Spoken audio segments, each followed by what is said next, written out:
Hello, welcome to Fabulous Food. Today we're going to be making scones or scones.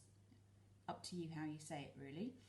So the first thing to do is to preheat our oven to 220 degrees C or 200 degrees C if you've got a fan oven. And then we need to line a baking tray. So I've got my baking tray here and I've cut myself a piece of baking parchment that just sits nicely inside my tray. So now we're ready to start making scones. So I want to get my bowl and my scales and weigh the first ingredient. So set your scales to 0 and then weigh in 250 grams of self-raising flour. So Mrs. Halloran's put you could use wholemeal, which is a healthier choice, but I haven't got any self-raising wholemeal flour, so I'm just going to use white flour. So 250 grams.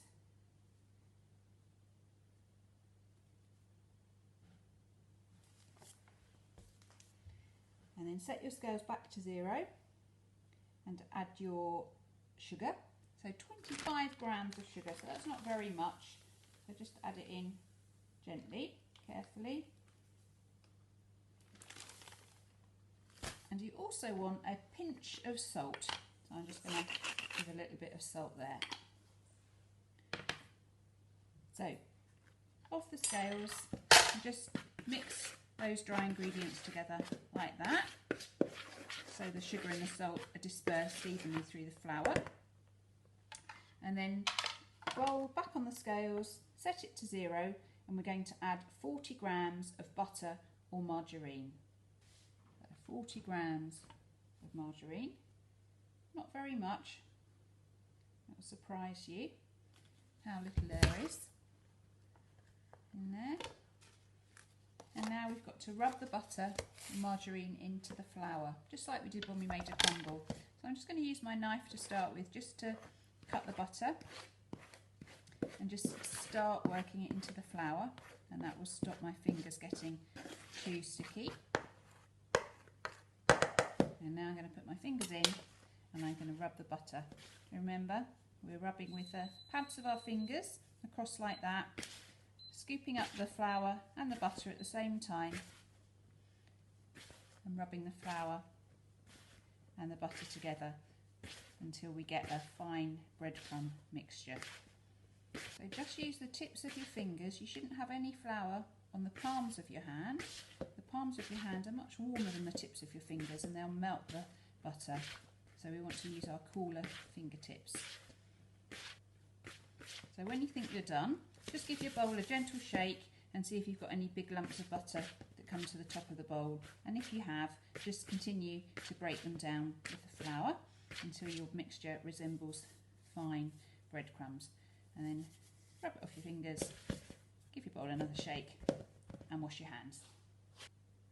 So the last ingredient we need to add is 125 mils of milk. So set your scales to 0. And if you've got a milliliter setting, you can use it, otherwise grams will weigh the same. We want 125 millilitres of milk.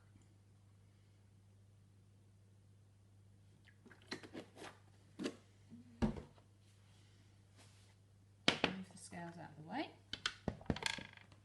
So I'm going to add the milk to the flour mix and I'm going to use this table knife to bring the dough together.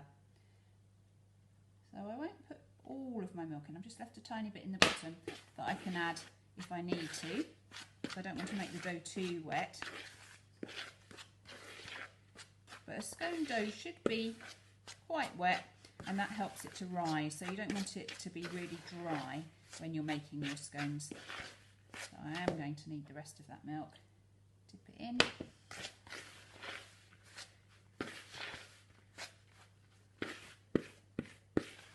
Make sure you scrape all around the edge of the bowl and at the bottom, so you've got some dry ingredients at the bottom, make sure they all get incorporated. Wipe the knife on the side of the bowl like that.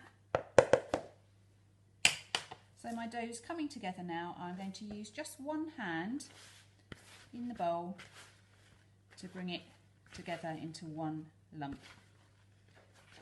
You'll be surprised at how sticky it feels now when it actually looked quite dry when you were mixing it with a knife. So that's why it's a good idea to get your hand in the bowl at this stage. Yeah. Okay, so there's my dough. Scrape it off my fingers. So we just want to lightly knead it. So bringing one edge in, pressing it with the heel of our hand away from us like that, rotating it 90 degrees. And that will just bring the dough together. We don't want to do it too much because that will make the dough tough. So just do it enough to bring the dough together, like that. Gather in all the bits. There, turn it over and it should look fine. So I'm not going to flour my work surface because my dough's not sticking to it, but if your dough's quite sticky, you might just want to put a little bit of flour down. Now, the next bit is to flatten the dough until it's about 2 centimetres thick. So if you're not sure what that looks like, get yourself a ruler out. Don't use a rolling pin because you'll roll it too thin and then you'll end up with biscuits instead of scones. So just press it out with your hands gently. Try and get even pressure all the way over because you don't want a big dip in it somewhere. There, I think that's about okay. And you get your cutter. So this one here is probably about a 5 centimetre cutter.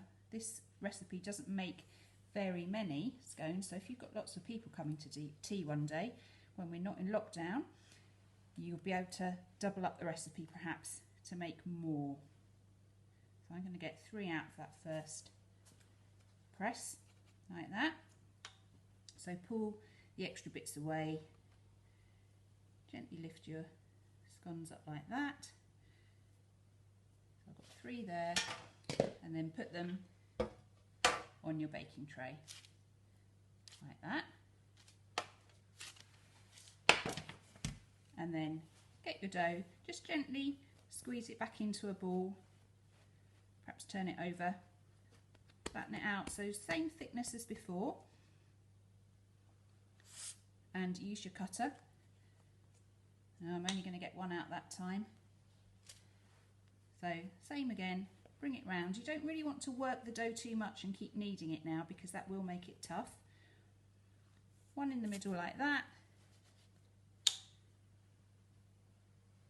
So I'm putting them on my tray, you can't see. And then this last one, you can just shape it by hand almost like that. If you wanted to, for uniformity, you can use your cutter, but otherwise you could just put last one on that wasn't quite the same shape. So I've got 6 scones on my baking tray like that, and just before I put them into the oven, I'm going to brush them with a little bit of milk, and that will make them go lovely and golden on the top. So I've got a bit of milk and a pastry brush. If you haven't got a pastry brush, you could use a bit of kitchen towel and just gently brush the tops of them.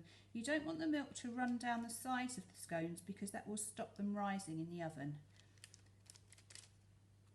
So work round till you've done all 6, like that. And then we're going to bake those in our oven, so the oven should have come up to temperature by now, for between 12 and 15 minutes until they're golden brown. So I've just taken my scones out of the oven.